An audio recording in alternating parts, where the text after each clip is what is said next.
ऐसे में आर के थपलियाल, पीसीआर आर के थपलियाल पौड़ी गढ़वाल वासी जो हैं, उनका सवाल बहुत ही मौजू मुझे सवाल लग रहा है।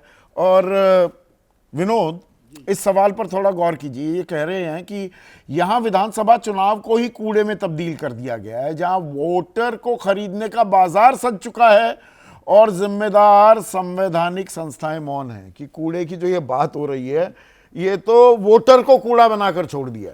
हाँ ना, जिस तरह से घोषणाएं हुई हैं हर पार्टी ने, अब कोई उसमें पीछे नहीं है। ये नहीं कह सकते कि वो है कहावत हमारे यहाँ, न कमती रघुवर न कम कन्हैया। अगर अवतारों में किसकी तारीफ की जाए, भगवान राम की है, भगवान कृष्ण की, तो वही स्थिति हो गई है कि बीजेपी 3 किस्तों में घोषित कर रही है अपनी घोषणाएं। नहीं, वो उसके पीछे भी मैंने पूछा तो उनका ये था कि भाई ये अरविंद केजरीवाल रोज रोज कोई नई घोषणा कर रहे हैं, तो रोज चिट्ठी लिख रहे हैं। हाँ, तो वो रोज चिट्ठी लिख रहे हैं, कुछ नई करेंगे तो हमारे अध्याय भी जुड़ते रहेंगे। और कांग्रेस ने एक लंबी फहरिस्त जारी करी थी, आम आदमी पार्टी तो खैर इसकी जगह की सूत्रधारी है। तो इसलिए इनका जो सवाल थपलियाल जी का है कि कूड़े का ढेर का मतलब उनका है कि राजनीति में जिस तरह से आरोप काइनौर साहब हैं, ये पिछला सवाल भी लीजिएगा पीसीआर, वो ये कह रहे हैं कि जो ये कूड़े के ढेर, ये भी सवाल बहुत वाजिब लग रहा है मुझे, कि कूड़े के ढेर, गंदा पानी, सड़कों में गड्ढे, मुफ्त की रेवड़ी के साइड इफेक्ट तो झेलने ही पड़ेंगे। देखिए झेल लो थोड़ा, कूड़ा जेब में पैसे चाहिए तो। देखिए, जब आप मुफ्त की रेवड़ी पर आते हैं, अच्छा है, हाँ, जब आप मुफ्त की रेवड़ी पर आते हैं तो रेवड़ी तो मुफ्त की होती है, हाँ, तो फिर ये सवाल गौण हो जाते हैं। हाँ। और ये तो सब दे रहे हैं ना, इसमें कोई पीछे थोड़ा है। बहस इस पे नहीं होती कि सड़क कैसी है, सीवर कैसा है, रोजगार की क्या स्थिति है, महंगाई की क्या स्थिति है, महिला सुरक्षा की क्या स्थिति है। नहीं, पर एक दूसरे पर केंद्र की सरकार क्या जिम्मेदारी से हट सकती है कि यमुना गंदी है तो दिल्ली सरकार की जिम्मेदारी है? नहीं, केंद्र की सरकार की बिल्कुल जिम्मेदारी है, दिल्ली सरकार की भी है। यमुना एक्शन प्लान और गंगा एक्शन प्लान 80 के दशक से, जब आप शुरुआत कर रहे थे अपनी बिल्कुल पत्रकारिता, तब लागू हो गई थी। राजीव गांधी की सरकार ने गंगा एक्शन प्लान बनाया और फिर यमुना एक्शन प्लान आया, 2 साल बाद उसका बजट भी आवंटित किया गया। एग्जैक्टली। और तब से लगातार, जब नरेंद्र मोदी जी 2014 में आए थे तो गंगा की सफाई के लिए 20,000 करोड़ रुपए का आवंटन किया गया था।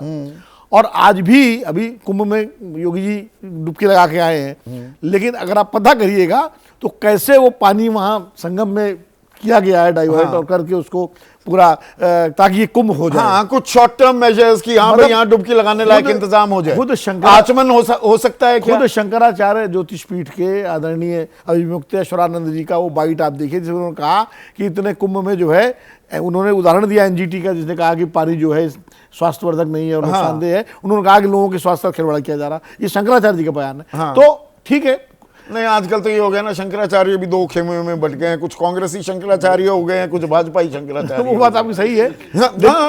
मतलब जो सच्चाई है, सच्चाई है। नहीं, कांग्रेसी और भाजपाई शंकराचार्य तो महेश जी हंस रहे हैं, ये कह रहे हैं कि यहाँ पे तो महेश जी तो ना काऊ से दोस्ती, ना काऊ से बैर, किसी का नहीं छोड़। महेश जी तो इस मामले में बाजी मार चुके हैं। ज्यादा शंकराचार्य तो इनके साथ होंगे, कांग्रेस के पास तो गिने चुने होंगे। और वो भी अब अभिमुक्तेश्वरानंद जी तो अभी किधर है पता नहीं लगता। हाँ। उनके गुरु जो थे स्वरूपानंद जी, वो जरूर उनकी सहानुभूति और थोड़ा सिंपैथी कांग्रेस साथ रहती थी, क्योंकि वो गांधी जी के साथ स्वतंत्रता आंदोलन में थे।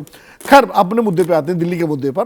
देखिए, दिल्ली का मामला ऐसा है कि 3 चीजों में कंपटीशन है दलों में।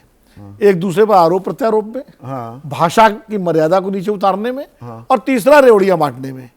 बजाय इसके, अगर देखिए, इसी दिल्ली में मदन लाल खुराना ने सरकार चलाई, नरसिम्हा राव प्राइम मिनिस्टर थे। इसी दिल्ली में शीला दीक्षित सरकार चलाई, अटल जी प्राइम मिनिस्टर रहे। और कभी दिल्ली में केंद्र और राज्य के टकराव वैसा नहीं हुआ जैसा पिछले 10 साल में हुआ। हाँ, उसमें कहीं ना कहीं जिम्मेदारी अरविंद केजरीवाल दोनों की है। मैं दोनों की है। हाँ, देखिए, पर अरविंद केजरीवाल भी मतलब जिद पर अड़ जाते हैं। जो कन्फ्रंटेशनिस्ट पॉलिटिक्स जो शुरू हुई 2013 के बाद से इस देश में, उसमें उसका नतीजा यह है कि दिल्ली के मूल सवाल अधर में है। ये प्रदूषण है, ये प्रदूषण जिसपे हम लोग जो सांस नहीं ले पाते सारे लोग, क्यों? क्या ये केंद्र और दिल्ली दोनों की जिम्मेदारी है भाई?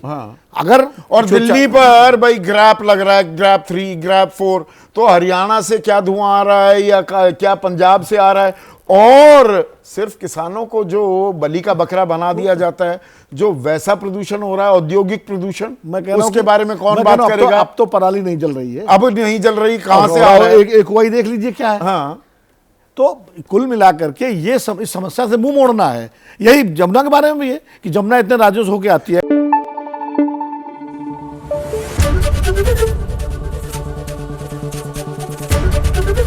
एबीपी न्यूज आपको रखे आगे।